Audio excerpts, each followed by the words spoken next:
안녕하십니까. 건강지 닥터스의 최석재입니다. 반갑습니다. 생리불순 때문에 피임약을 먹기도 하고 사랑을 위해서 먹기도 하는 경우가 있는데 뭐 임신이 안 된다던가 아니면 아이에게 안 좋을 영향이 생길 수 있는지에 대해서 좀 궁금하거든요. 피임약이라는 거는 임신을 방지하기 위해서 이제 생리 첫날부터 시작해서 이렇게 쓰는 그 약을 얘기를 하는 거고, 그거를 이제 오래 복용하면 혹시 수태 능력, 임신 능력에 문제가 생기는 게 아닌가 걱정하시는 분들이 꽤 있을 거야. 근데 이 분명히 이 피임약이라는 거는 이제 호르몬 제제거든. 에스트로겐과 프로제스테론이 비율별로 이렇게 섞여 있는 호르몬 제제야. 이거는 오래 쓴다 그래서 특별히 뭐 수태 능력, 이 임신 능력을 낮추거나 하는 그런 성분은 없어. 연구도 있어, 그 부분에 대해서. 물론 이제 이 피임약을 오랫동안 쓰다가 딱 끊고 다음 달에 임신할 확률과 안 썼을 때 한 달 안에 임신할 확률을 비교하면 당연히 피임약을 썼던 그 기운이 있으니까 떨어지지만, 요 끊고 나서 6개월 동안 관찰을 한 연구가 있거든. 그래서 피임약을 5년 이상 쓴 사람에게서 6개월 이내에 임신이 될 확률과 피임약을 안 쓰던 사람이 6개월 이내에 임신될 확률, 정상적으로 관계를 가졌을 때 비교했을 때 피임약을 안 썼던 사람이 6개월 내에 임신할 확률이 70.5% 정도 됐고, 5년 동안 썼던 사람이 끊고 6개월 이내에 정상 관계를 가졌을 때에는 75.6%로 나왔어.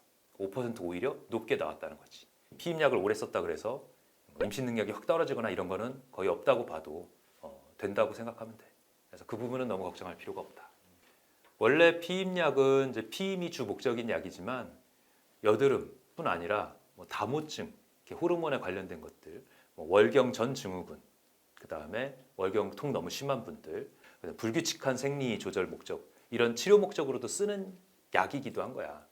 피임으로만 쓰는 게 아니고, 특히 이제 이 피임을 하면서 생리를 좀 규칙적으로 하거나 아니면 기간을 줄이거나 건너뛰게 하거나 이랬을 때 생기는 장점도 있거든.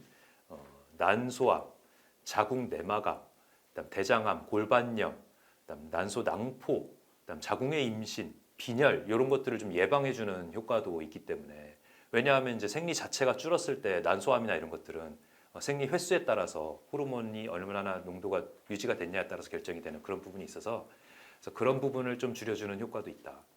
그렇기 때문에 피임약은 이름으로 봤을 때는 피임을 위한 약 이렇게 생각할 수 있지만 다른 치료 목적으로도 쓸 수 있는 약이다 이렇게 생각하면 돼. 피임약은 어떻게 사용해야 되고 어떻게 복용해야 되는지. 피임약에 대해서 조금 더 이렇게 개괄부터 시작해서 좀 얘기를 좀 해줄게.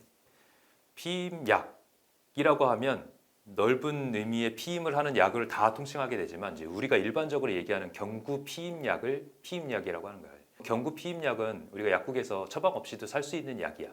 오버 더 카운터 드럭이라고 하지.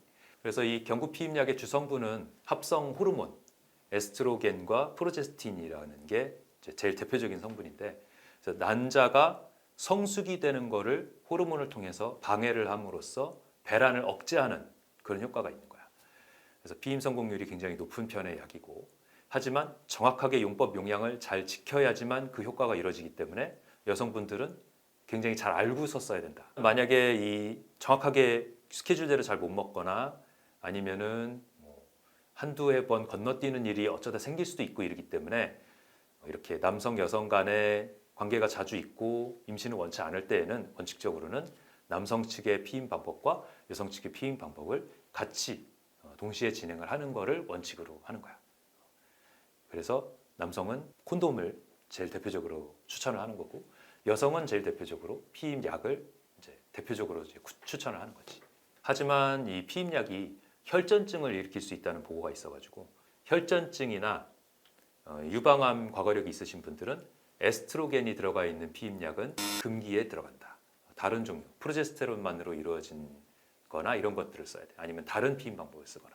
피임약은 원래 어떻게 쓰는 거냐면 월경 첫날부터 쓰기 시작을 하는 거야. 그래서 예를 들어서 뭐 월경이 5일 이상 지나간 상태, 이런 상태에서 중간부터 쓰면은 그거는 이제 실패할 확률이 한 달 생기기 때문에 그때는 다른 피임 방법을 이용을 하다가 21일짜리 약이 있고 24일짜리 약이 있거든. 약별로 그 호르몬 종류별로 다르지. 어쨌든 1일 1회 일정식 21일치를 쓰고 그다음 7일 휴약기를 갖는 약이 가장 대표적인 스케줄이고 24일치짜리 약을 먹을 때는 보통 이제 4일치는 위약이라 그래가지고 아무 성분도 안 들어있는 약이 들어있어서 매일 먹도록 스케줄이 되어 있어. 그런 식으로 약별로 조금씩 다르다. 그 부분은 이제 구입할 때 약사님한테 도움을 받아서 설명을 듣고 복용을 시작하면 되겠지. 관계를 준비가 안 된 상태에서 했거나 아니면은 그 피임약 같은 경우 어그러진 상태에서 관계가 있었거나 아니면 콘돔이 뭔가 잘못됐다든지 이 사후 피임약, 응급실에 여성분들이 방문하는 이유 중에 하나거든. 본인이 방문해야 돼. 남자분이 대신 와갖고 데려받아야 돼. 이런 거 없어. 본인이 방문하는 거야. 경구 피임약에 비해서 이 호르몬이 들어있는 농도가 4배 내지는 6배 높은 약이야. 그렇기 때문에 부작용이나 이런 것도 훨씬 많을 수밖에 없지.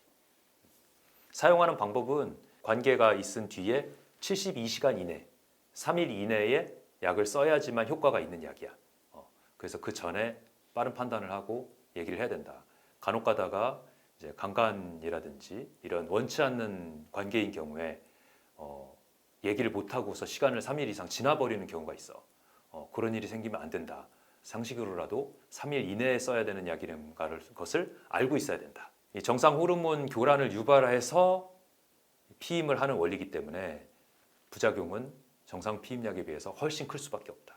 그렇기 때문에 생리불순도 잘 생길 수가 있고 생리통 같은 거 갑자기 그 뒤로 확 생길 수도 있고 부정출혈도 갑자기 많이 나올 수도 있고 이런 문제가 있기 때문에 이 응급 피임약이 있으니까 안심하고 피임 방법을 건너뛴다 이런 일이 생기면 절대로 안 된다. 응급 피임약은 말 그대로 응급인 상황에서만 어쩔 수 없이 쓰는 약이다. 여성의 건강에 악영향을 미치는 약이다라는 거를 특히 남자분들이 알고 있어야 된다. 그래서 응급 피임약을 반복적으로 사용하게 되면 부작용도 커지지만 효능도 떨어지고 불임이나 이런 위험성도 확 올라갈 수 있는 약이어서 그냥 피임 방법의 하나라고 생각하면 절대로 안 돼.